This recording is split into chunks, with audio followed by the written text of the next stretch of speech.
Eh, Javier les contó un poco todo lo que de alguna manera a nivel preventivo se trabaja en la universidad y yo les voy a contar un poquito sobre la base de una experiencia. Yo soy informático, así les pido disculpas si cometo algún error desde el punto de vista de la expresión legal o algo por el estilo, una mala utilización tal vez, a pesar de que él dice que estoy acostumbrado, pero siempre uno a veces mete la pata. La idea es contarles un poco sobre la base de la experiencia, cómo uno viene trabajando y a lo mejor dejar sentado algunas cositas que siempre van a ser de utilidad. ¿Por qué la universidad de alguna manera se está convirtiendo gradualmente en un referente como una entidad científica para poder realizar pericias? Como cualquier entidad académica, lo que garantiza es la pluralidad de perfiles. Y si más o menos tenemos presente algunos de los conceptos que hemos venido viendo, estamos viendo seguridad, forencia, pericias, y es muy difícil que uno reúna todos los perfiles. Es muy difícil que uno conozca de todo, pero sí un conjunto. Entonces la universidad de alguna manera garantiza la pluralidad de perfiles que permite a veces dilucidar una cuestión en una pericia, en una investigación. Todos estos centros que contó Javier, en general, no solo sirven de alerta para prevenir o prever alguna situación, sino también para juntar indicios o elementos de juicio para después hacer una investigación y eventualmente usarlo como una prueba pericial. Tengo un tiempo ajustado, yo de alguna manera... Vamos a prender acá.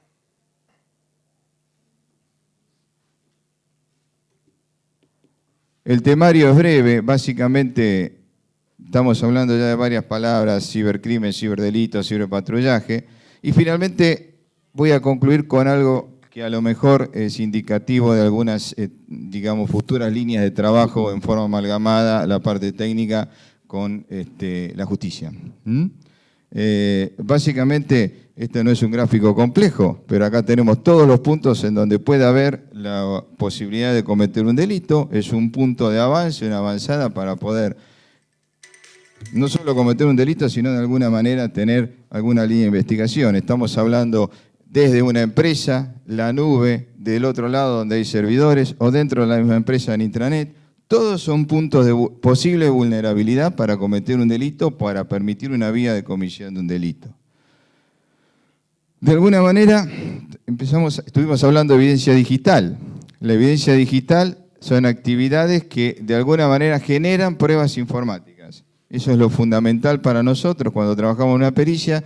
Todas las evidencias no son contundentes, pero la sumatoria de nos va a permitir llegar a una conclusión, que es lo que generalmente se nos pide cuando estamos haciendo una pericia.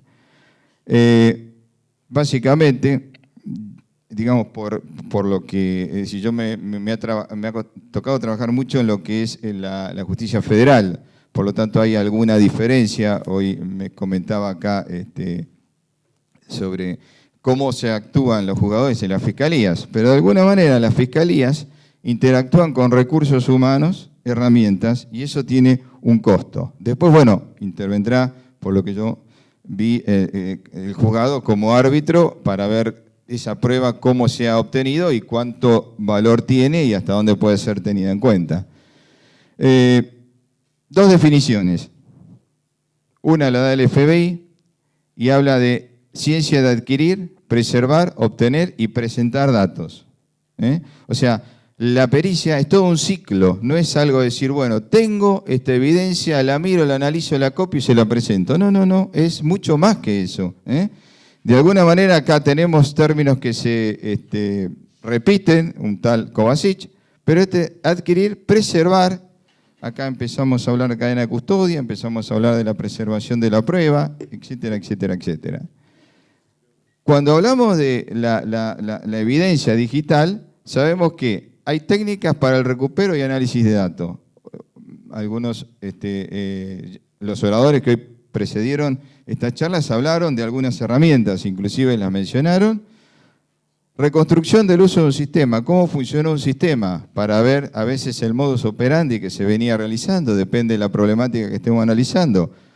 Las herramientas hablan de examinar datos residuales y sobre esto tenemos que tener cuidado a veces cuando en una fiscalía realizamos una investigación, con qué protocolo, de qué manera, cómo la realizamos para no invalidar involuntariamente, por supuesto, la prueba. Es decir, un dato residual es algo que existe como dato, entre comillas, no estructurado, pero que puede ser un indicio importante para una investigación. Está en el disco, no lo veo, pero con una herramienta de forense lo puedo levantar. Autenticar, es decir, de alguna manera lo que yo hice, tengo que explicar bien qué protocolo, qué herramienta, cómo lo hice para darle en cierto modo una validación. Es decir, no es lo mismo obtener una copia de datos a través de un utilitario común, como un Commander o el copy, que con una herramienta de forense como un FTK, un Encase, o herramientas que son de uso libre y que son absolutamente válidas. Y después explicar las características. Acá lo que trata de resumir es un pequeñito conjunto de pasos que hay que tener en cuenta. Sobre esto yo voy a hacer un zoom ahora. Básicamente, lo que quiero reforzar es que la práctica forense en realidad necesita de capacidades, y acá estamos hablando en plural, capacidades especializadas. Por eso, lo que comentaba un poco Javier, es decir, bueno, hay muchas cosas que intervienen en una investigación, en un análisis de información de datos. Bueno, las especializaciones, cada uno con las distintas experiencias y conocimientos, el conjunto hace mucho más efectivo lo que se persigue. Básicamente este es un cuadro muy sencillo, pero es donde yo hablo del ciclo de vida pericial, no se olviden que con todos los vicios de un perito, ¿no? Pero el desarrollo de la pericia acá es la parte donde yo voy a atacar. Sabemos que hay etapas previas, la finalización, pero en realidad cuando se entrega el informe pericial, no terminó la cosa ahí, pero es muy importante todo lo que viene después, dependiendo de todo lo que se haga en la pericia. Por eso vamos a hablar de un modelo básico de comportamiento donde tenemos 3 grandes módulos. La evidencia, cómo tratar la evidencia, las herramientas que yo utilizo y aplico para el tratamiento de esa evidencia y los recursos, fundamentalmente los recursos humanos y los costos. Vamos a hablar un poquito de eso. Básicamente, cuando hablamos de la evidencia, el primer módulo, están todos estos aspectos. Fíjense en ustedes que no es sencillo, digo, bueno, copio y se acabó. No, un momentito. Cómo la identifico, cómo la colecto, cómo la preservo, transporte, almacenamiento, análisis, interpretación, reconstrucción, presentación. Voy a ir un poco rápido porque ahora van a ver lo que viene. Vamos a hablar de herramientas. Acá sí me detengo 2 segundos. Herramientas, ¿qué metodología de trabajo un perito tiene que ser claro para darle sustento a la fiscalía, al fiscal, el que está investigando, cómo obtuvo esa prueba? Tiene que ser contundente. Es muy importante que aplique un método de trabajo, un método científico que dice el código. Antecedentes de esa herramienta.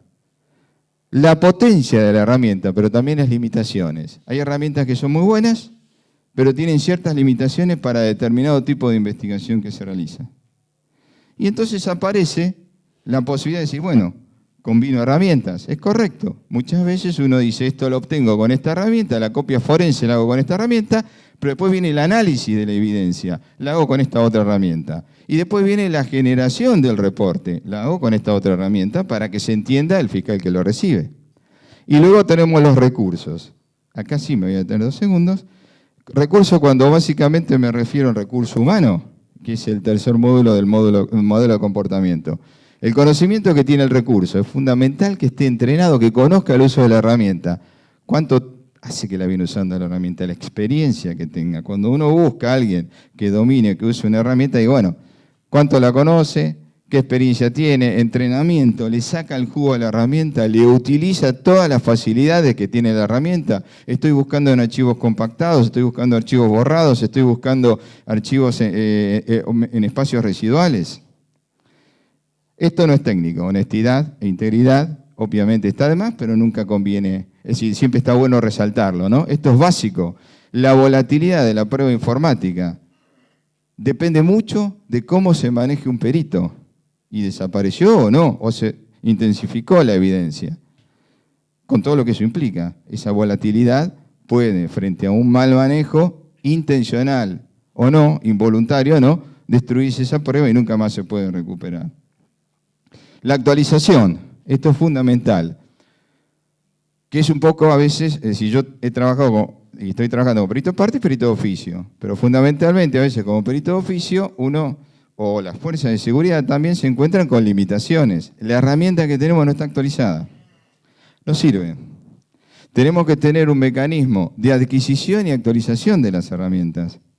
Si yo tengo, por ejemplo, una herramienta que permite hacer forenses sobre celulares, pero que tiene una versión vieja, no me va a leer el celular de origen chino que tiene 6 chips, que es lo que va a venir ahora, y eso no sirve. Entonces, es fundamental, y acá empiezan a jugar los costos. Bien, la evidencia, que es lo que voy a tratar ahora, tiene todos estos ítems. No se preocupen, no voy a hablar de cada uno de ellos, simplemente me voy a enfocar a la intervención en lugar del hecho y qué quiero. Es decir, esto es un pseudo protocolo, una lista de topics que uno tiene que tener en cuenta cuando empieza a generar la prueba hasta el final del ciclo.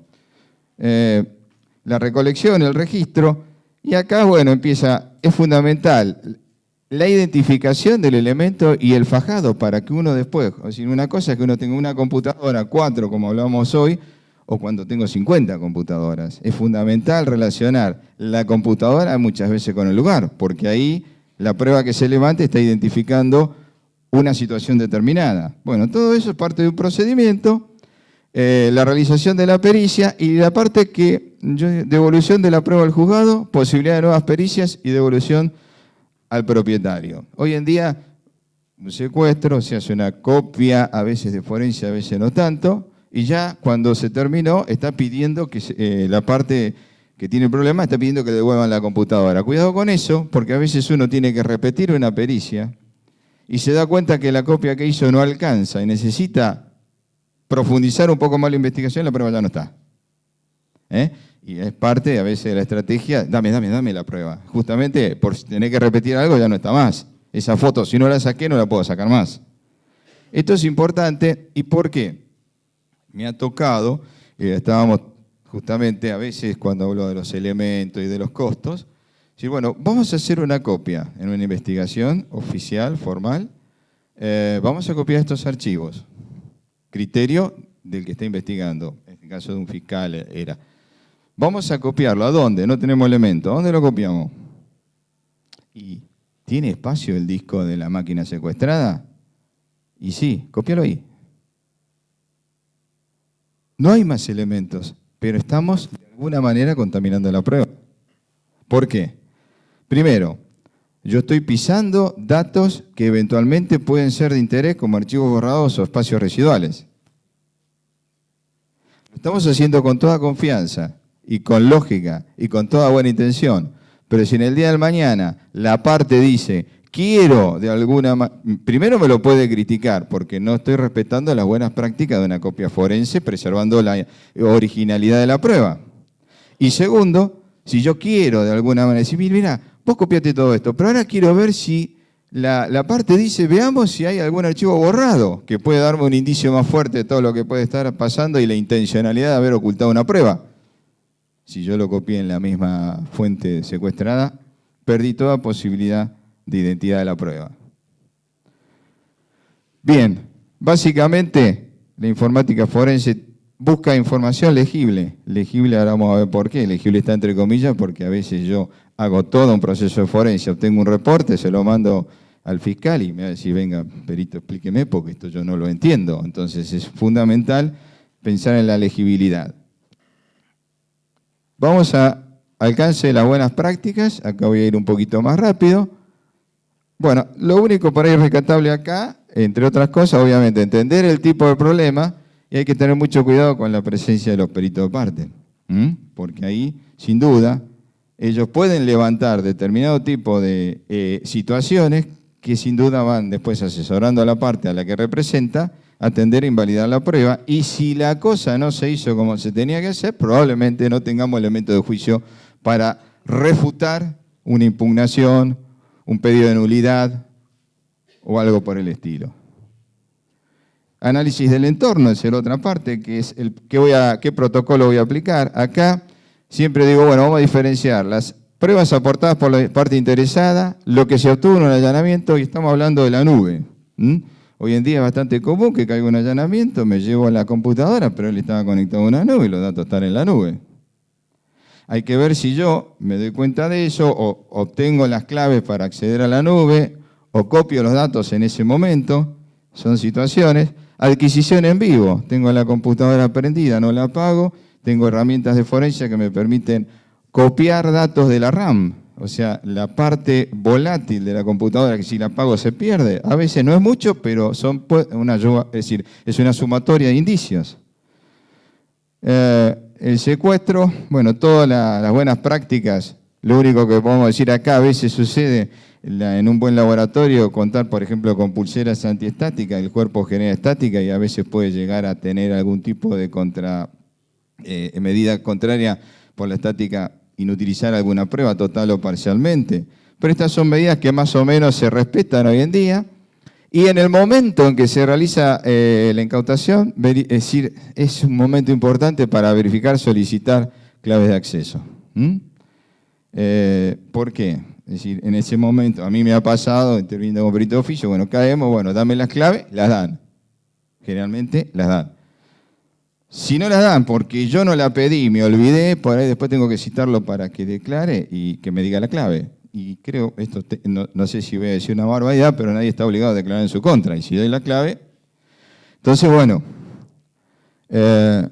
análisis de punto de pericia. Esto es importante. ¿Qué quiero hacer? ¿Cómo lo quiero hacer?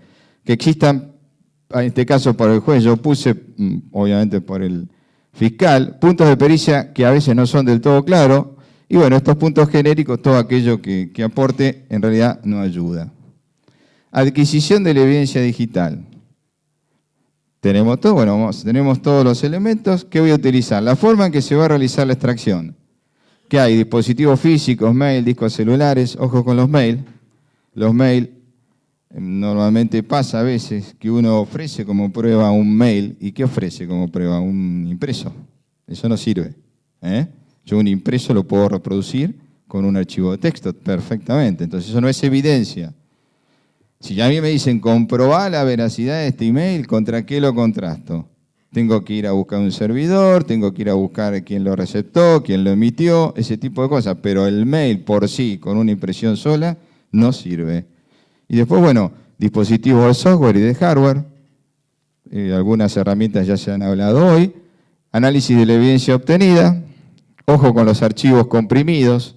Esto es importante. A veces, y se está pidiendo hoy en día, con bastante certeza, separame la información, separame en una carpeta todo lo que es archivo de texto, todo lo que son planillas de cálculo, todo lo que son PDF, todo lo que son imágenes, todo lo que son fotos. Esto es importante a veces para orientar la investigación y agilizar la tarea de quien está haciendo la pericia. Presentación de la evidencia digital, esto es importante para que el fiscal, que de alguna manera tiene que emitir su juicio de valor, bueno, tenga los elementos, entienda per se en el informe que se presentó y a veces no necesite tanto la ayuda de quien hizo la tarea, ¿no? Preservación de la evidencia digital, terminamos con el famoso cálculo de hashes y preservación de las buenas prácticas. Cálculo de hashes, hoy en día las herramientas de forencia, depende de cuáles sean, calculan 2, no solo el MD5, sino el SHA-1. Y hay otras herramientas que calculan hasta 4 hashes distintos, que 2 son propios de la herramienta, que para poder cuestionar una prueba ya es muy distinto. Si yo le calculo 2 hashes y los dan igual, estoy hablando de la misma herramienta, eso es de la misma prueba. Eso significa lo que yo conceptualmente llamo la franja virtual. Yo a un elemento lo incauto, le pongo una franja, lo protejo, le pongo papel, y cuando voy a peritar me fijo que no haya sido violado, que nadie lo haya cambiado. Si yo tengo un hash de eso, bueno, y no está tapado nada, obviamente quiero conservarla, la prueba, por eso la tapo también, ¿no? La preservo físicamente, pero la preservo lógicamente. Bueno, la tengo ahí. Hay un hash, dame el hash en el acta. Voy a trabajar, voy a emplear la pericia. Quiero saber si eso es lo mismo que lo que peritó anteriormente otra persona. Le calculo el hash y estamos hablando de lo mismo. Cambió una coma nada más, pero no dice nada. Cambió el hash también, no es la misma prueba. Evidencia digital, bueno, la devolvemos, la destruimos. Hay casos que se ordena la destrucción de la evidencia y no la no devolución. Este es un modelo para seguir, para tener en cuenta. Está en un grupo de discusión en Internet, es de uso común, se puede echar mano, se llama DRM, básicamente tiene un resumen: identificación, preservación, colección, proceso, presentación de todo lo que hemos venido charlando. Básicamente ese modelo define cadena de custodia, estación de trabajo forense, hay algunos términos que vamos a avanzar. Cadena de custodia: procedimiento controlado, desde la localización hasta la valorización de los que van a administrar la justicia. Es un procedimiento controlado. ¿Qué es un procedimiento controlado? Vamos a diferenciar la cadena de custodia de la preservación de la prueba. A veces por ahí son cosas que parecen igual, pero un procedimiento controlado es un documento en donde tenemos la partida de nacimiento de la prueba hasta la partida de defunción. Todo, papá. Quién intervino, cuándo intervino.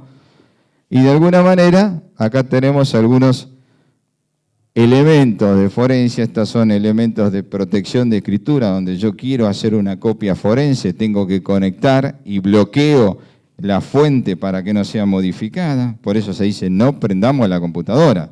Si yo digo, bueno, uso la computadora que secuestré y tengo espacio en el disco y copio ahí, son dos problemas.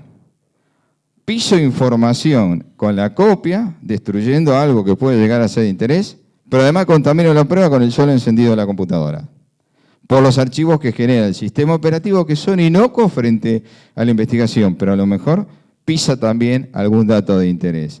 Por eso se habla de, bueno, extraigo el disco, esto de manual, y es fundamental. A veces me ha pasado, y bueno, hemos visto una investigación, prenden la computadora, error 1. Copio sobre el mismo disco, error 2. Pero el error 0 fue que no abrí la computadora, y a veces nos encontramos que la prendo y hay un disco que está conectado, pero hay más discos adentro que si no hubiera abierto la computadora no lo detecto porque no están conectados como unidad.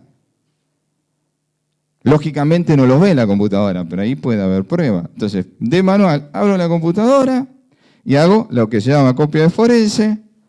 Y acá tenemos, por ejemplo, el caso, un disco de origen conectado al bloqueador de escritura, un disco destino. Esto tiene que hacerse a través de una PC, una estación forense, pero también existe, por ejemplo, aparatos que pueden prescindir de una computadora y son ellos mismos una estación forense, donde el disco de origen, y acá estoy copiando a un disco destino, que es un disco externo USB. Acá está bloqueada la escritura y toda la información pasa acá y no necesito una computadora. Básicamente, este es el aparato, por ejemplo, donde tiene toda una configuración y una serie de datos que el perito toma para incluir en su informe pericial. Cuando hablo de que tiene que cuidarse la presentación, los reportes de forencia son estas cosas raras, ¿sí? Que bueno, obviamente si yo mando la copia de forencia con un reporte así, no es muy entendible si no hago un informe claro. Me pregunto, esta mañana se tocaron algunos temas. ¿Hay una nueva forma de investigar los resultados periciales?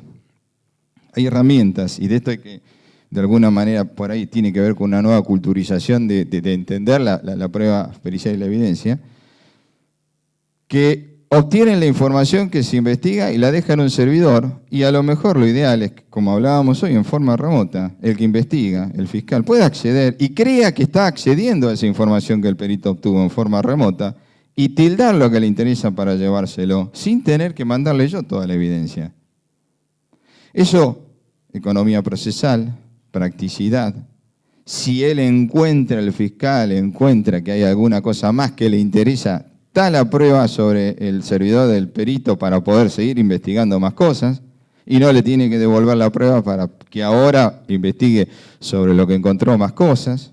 En fin, eso es muy importante decir, bueno, 5 minutos.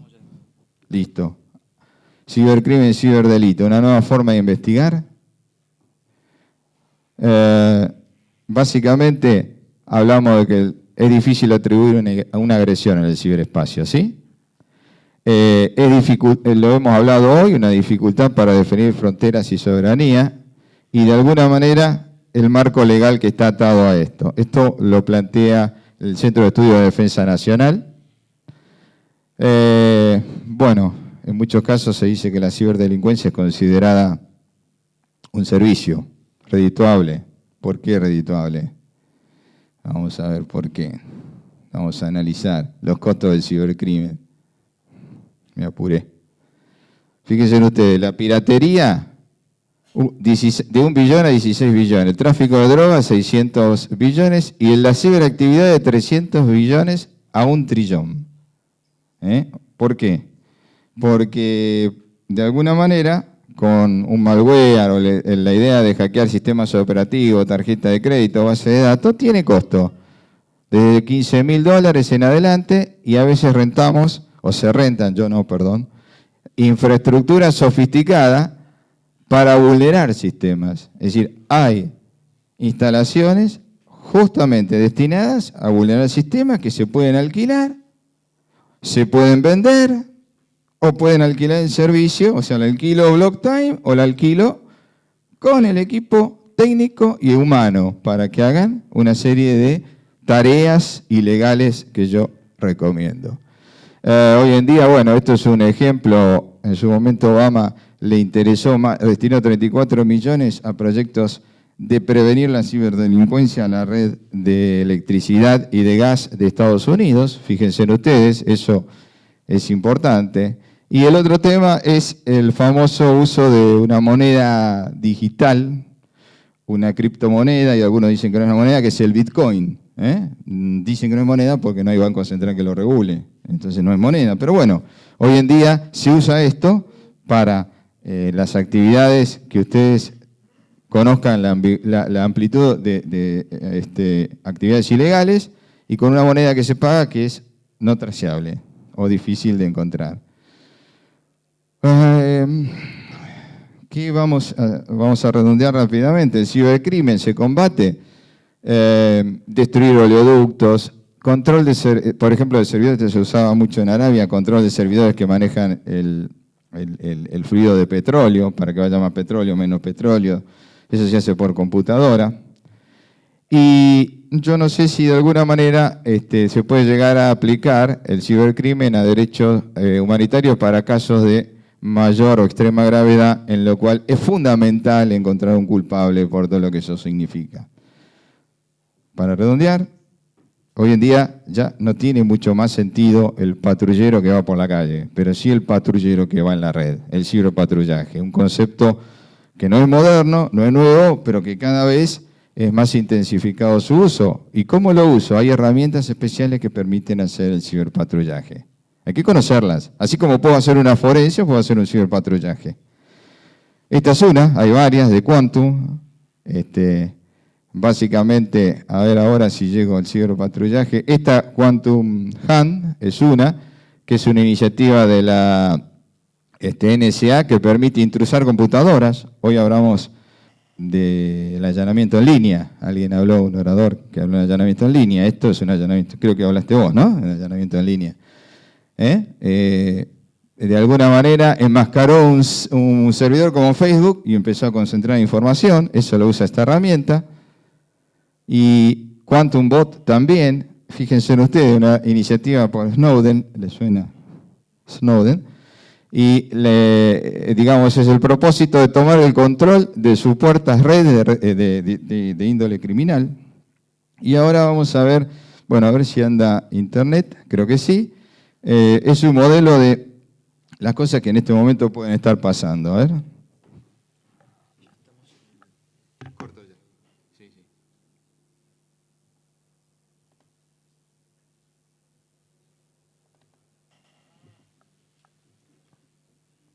Esto está pasando ahora, ¿no?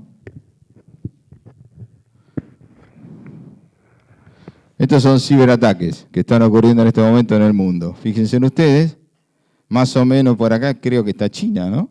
Acá creo que está Estados Unidos. De acá por ahora no sale nada. Dubái. Fíjense en ustedes, acá tenemos una serie de datos que son del punto de origen al punto de destino y las IP. Las IP. Bueno.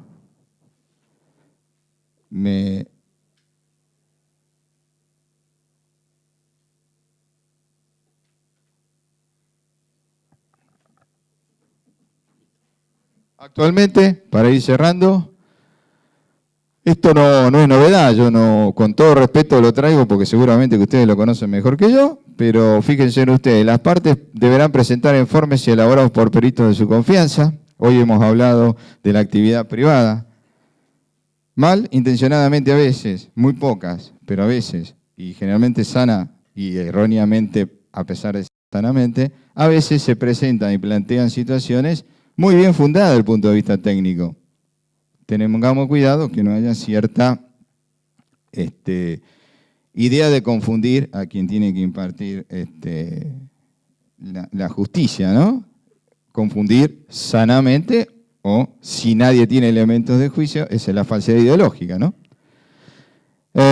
Una relación detallada de las operaciones practicadas y sus resultados es el método científico que tenemos que respetar muy bien.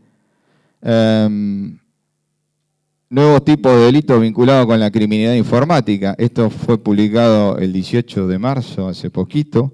Está hablando de criminalidad informática. Está hablando de que los avances en las telecomunicaciones se han convertido en un apoyo fundamental para la criminalidad organizada compleja. Por lo tanto, más que oportuno la temática de estas charlas. Esto simplemente es un comentario sobre mejorar la eficiencia en la persecución de los delitos informáticos, lo tendiente a la cooperación interjurisdiccional. Hoy hemos hablado de la cooperación entre distintas jurisdicciones. Y fíjense ustedes, salió el protocolo de actuación de las fuerzas de seguridad en materia de ciberdelitos, que contempla los delitos cometidos, o sea, está con una precisión de terminología importante que lleva, por ejemplo, a definir. Están definiendo, podemos charlarlo, discutirlo, si falta, si ciberdelito, grooming, se define en ese protocolo. Copia forense, hash, evidencia digital, se define, hay una precisión. Cadena de custodia, dirección de IP.